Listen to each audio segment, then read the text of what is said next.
Baik, Assalamualaikum warahmatullahi wabarakatuh.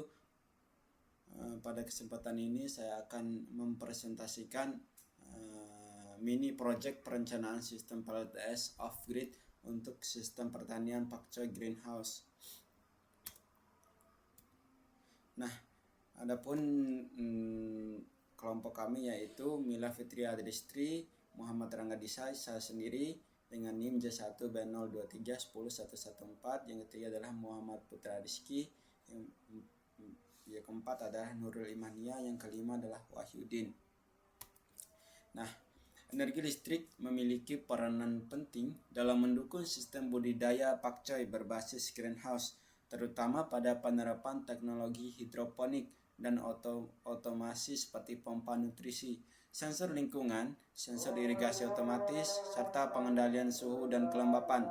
Pemanfaatan teknologi tersebut mampu meningkatkan efisiensi penggunaan air, nutrisi, dan tenaga kerja serta menghasilkan pertumbuhan tanaman yang lebih optimal. Namun, ketergantungan terhadap listrik konvensional dapat menjadi kendala saat terjadi gangguan pasokan energi, sehingga diperlukan sumber energi alternatif yang lebih mandiri dan berkelanjutan. Salah satu solusi yang dapat diterapkan dalam sistem pembangkit listrik tenaga surya yaitu adalah PLTS off-grid untuk memenuhi kebutuhan energi perangkat greenhouse. Oleh karena itu, dilakukan perancangan sistem PLTS off-grid pada pertanian pakcoy di Kabupaten Lombok Timur, Nusa Tenggara Barat sebagai upaya pemanfaatan energi terbarukan dan mendukung budidaya yang efisien, ramah lingkungan, dan berkelanjutan. Nah, tujuan perancangannya itu ada 4. Yang pertama, menentukan kebutuhan energi listrik sistem. Yang kedua adalah menganalisis potensi energi surya di lokasi. 3. Merancang sistem PLTS off-grid yang sesuai. Yang keempat adalah menentukan spesifikasi komponen utama PLTS. Nah, untuk gambaran umum objek pertanian yaitu beberapa parameter. Yang pertama adalah nama usaha pertanian perkebunan, komoditas, lokasi, luas lahan, koordinat GPS, ketinggian tempat. Nah, di sini ada keterangannya. Nama usahanya itu adalah pertanian pakcoy, komoditas pakcoy. Lokasinya itu di Desa Ketangga, Jareang, Keruak, Lombok Timur. Luas lahannya itu 1 hektar. Koordinat GPS-nya itu kita bisa lihat di sini. Yang ketinggian tempatnya itu kurang lebih 62 meter. Nah, lokasi perencanaan dan koordinasi lokasi. Yang pertama itu lokasinya di Desa Ketangga Jarang itu tadi, Kabupaten Lombok Timur, Nusa Tenggara Barat. Latitudenya itu bisa kita lihat di sini. Terus longitudenya, elevasinya, komoditas pakcoy, luas lahannya 1 ha hektar. Sistem PLTS-nya itu tentunya saja off-grid. Beban utamanya itu adalah pompa air dan nutrisi. Nah, kriteria pemilihan lokasi. Nah, analisis potensi energi surya dilakukan menggunakan data yang diperoleh dari Global Solar Atlas.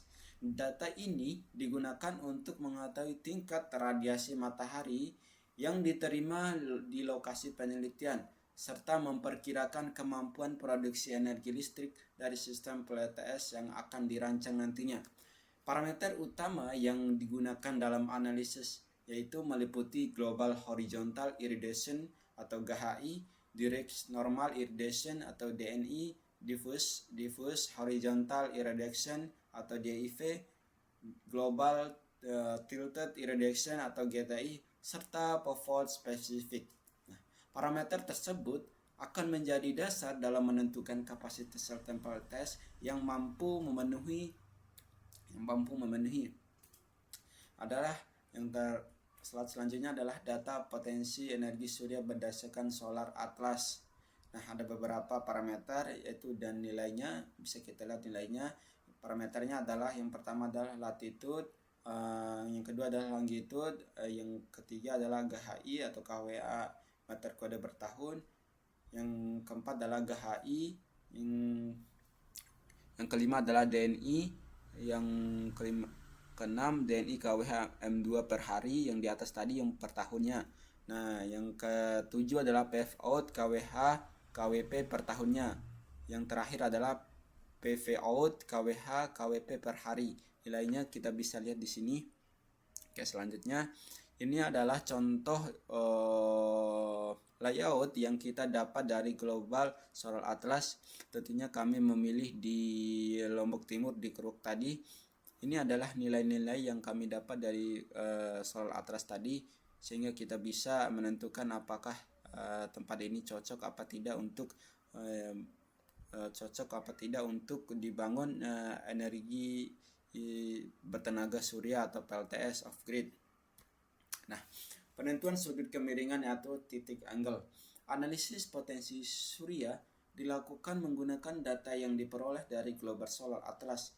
Nah, data ini kemudian digunakan untuk mengetahui tingkat radiasi matahari yang diterima di lokasi penelitian serta akan memperkirakan kemampuan produksi energi listrik dari sistem PLTS yang akan dirancang nantinya. Nah, parameter utama yang digunakan dalam analisis meliputi Global Horizontal Reduction,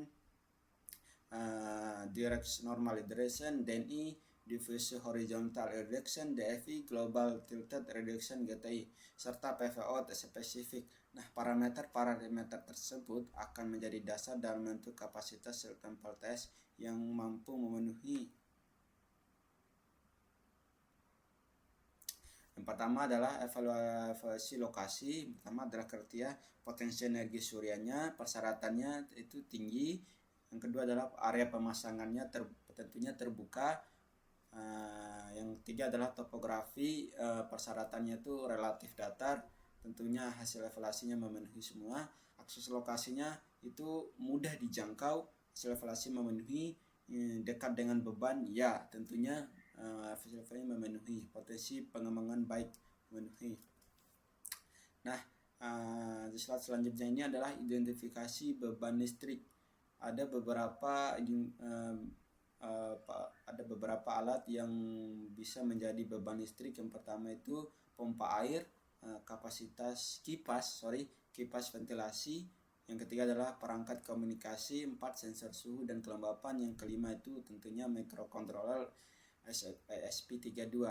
Nah, di sini ada jumlah unitnya. Pompa air ini berkisar 2 unit, serta kipas ventilasinya 8, perangkat komunikasinya cuma 1, sensor suhunya 4, microcontrollernya 1. Di sini daya per unitnya bisa kita lihat, pompa air adalah 1500, kipas ventilasi 1100, serta perangkat komunikasinya itu atau wifi routernya itu ada 6, daya per unit 6, sensor suhu dan kelembapan 0,004, mikrokontrolnya adalah 0,8. Nah, total dayanya bisa kita lihat di sini. Yang pertama itu untuk pompa airnya 3000 bisa kita lihat. Nah, lama waktu operasionalnya bisa kita lihat di sini, ada yang 6 jam, 8 jam, 24 jam, 24 jam dan 24 jam untuk mikrokontrolnya.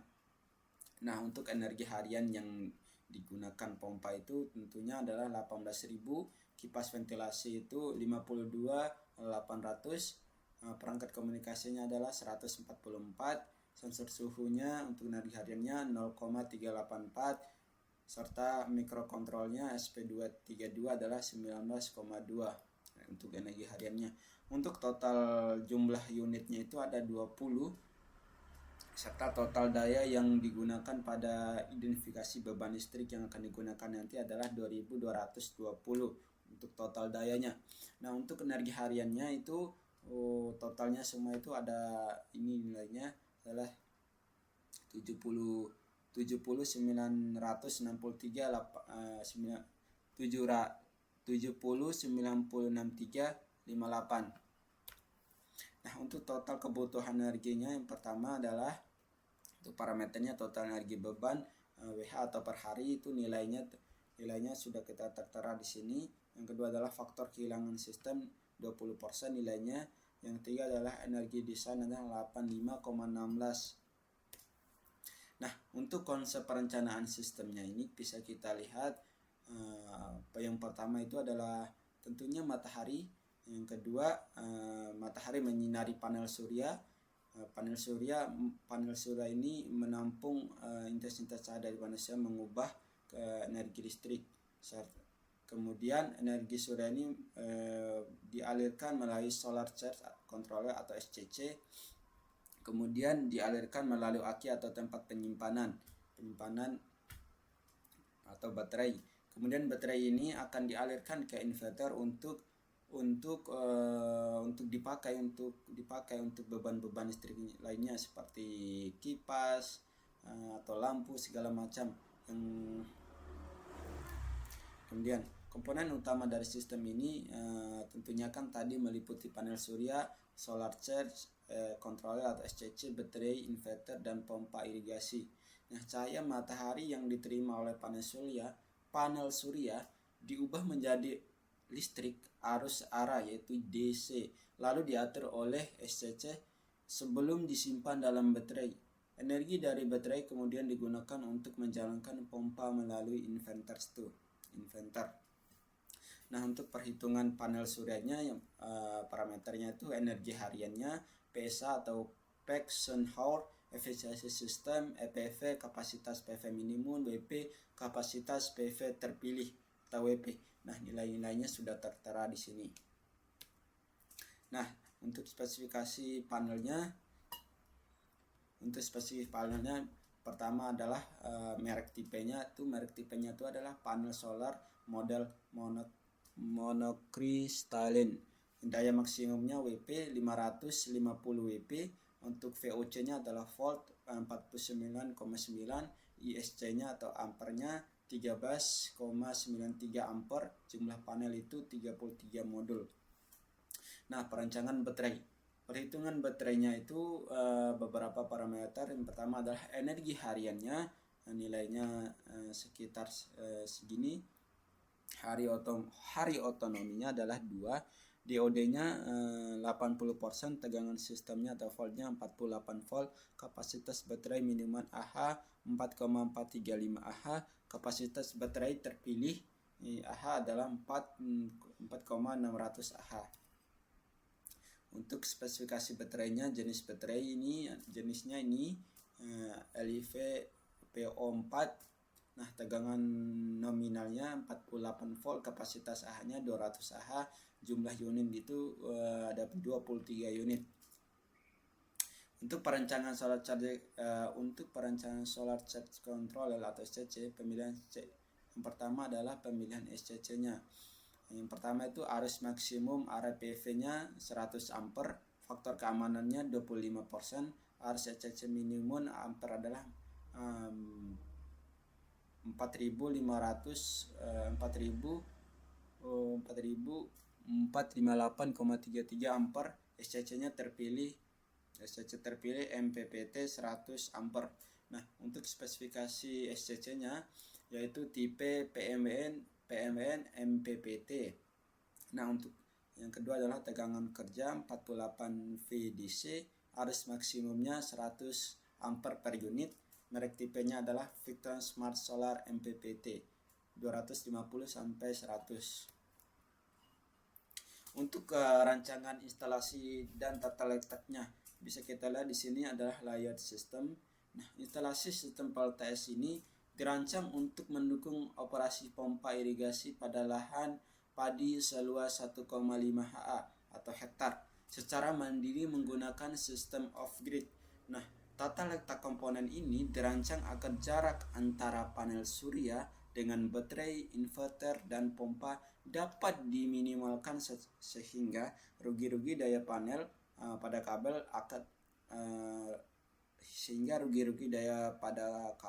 dapat dikurangi.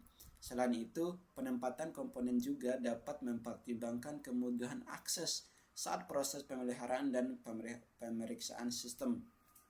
Nah, tata letak komponen sistemnya itu yang pertama panel surya, SCC MPPT, baterai, inverter, greenhouse, grading system. Nah, untuk lokasi penempatan yang panel surya itu adalah area terbuka dekat lahan, SCC MPPT-nya adalah box control, baterai tentunya box control juga, inverter juga box control, greenhouse lokasi penempatnya tentunya di greenhouse. Grading system ini adalah area sekitar panel dan box control. Untuk penentuan luas area panelnya, luas satu panel itu 2,58 meter kubik, jumlah panelnya itu ada 33 unit, luas total panel 8,514 meter kuadrat. Faktor ruangnya adalah 25%, luas area instalasi 13 meter kuadrat.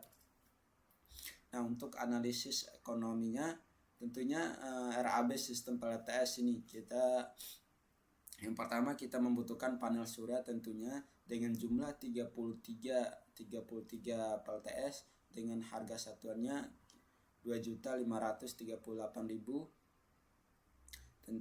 Tentunya SCC ada 3 dengan totalnya 800.000. Baterai dibutuhkan jumlah 8 dengan harga satuan 22.500.000. Sertakan inverter cuman dibutuhkan 1, kabel itu 1 paket, proteksi 1 paket, struktur penyangganya 33 panel. Sehingga harga satuannya ini bisa kita lihat di sini tertera, sehingga kita totalkan di sini, sehingga total semua dari RAB sistem PLTS yang akan dirancang nanti yaitu 392.597.500 rupiah. Untuk analisis ekonominya, pertama itu adalah produksi energi harian WH per hari 88.000, produksi energi tahunan KWH tahun 32,120. Nah, untuk tarif listrik acuannya RPK wajib menggunakan data resmi TLPLN 1,44, nilai energi tahunan RP per tahun 46,399,764. Nah, untuk kesimpulannya, berdasarkan hasil perancangan sistem pembangkit listrik tenaga surya atau PLTS untuk Greenhouse Pakcoy seluas 1 hektar, maka diperoleh kebutuhan energi listrik seharian sebesar 70,963,54 Wh per hari atau setara dengan 70,96 kWh per hari. Sistem PLTS yang dirancang memiliki kapasitas 22 kWp dengan menggunakan 40 unit panel surya monokristalin berdaya 55 WP yang dilengkapi inverter hybrid gelombang sinus murni 20 kW, solar charger controller atau SCC, MPPT dan baterai LiFePod sebagai penyimpanan energi. Pada hasil perhitungan menunjukkan bahwa sistem ini mampu menghasilkan energi sebesar 88 kWh per hari atau sekitar 32,120 kWh per tahun, sehingga dapat memenuhi kebutuhan operasional greenhouse seperti pompa air, kipas ventilasi, sensor suhu dan kelembapan, serta mikrokontrolnya. Nah, kebutuhan lahan pemasangan panel hanya berkisar 106,43 meter kuadrat, sehingga masih sesuai untuk diterapkan tanpa mengganggu aktivitas budidaya. Dari aspek ekonominya, investasi sistem PLTS ini sebesar 397.500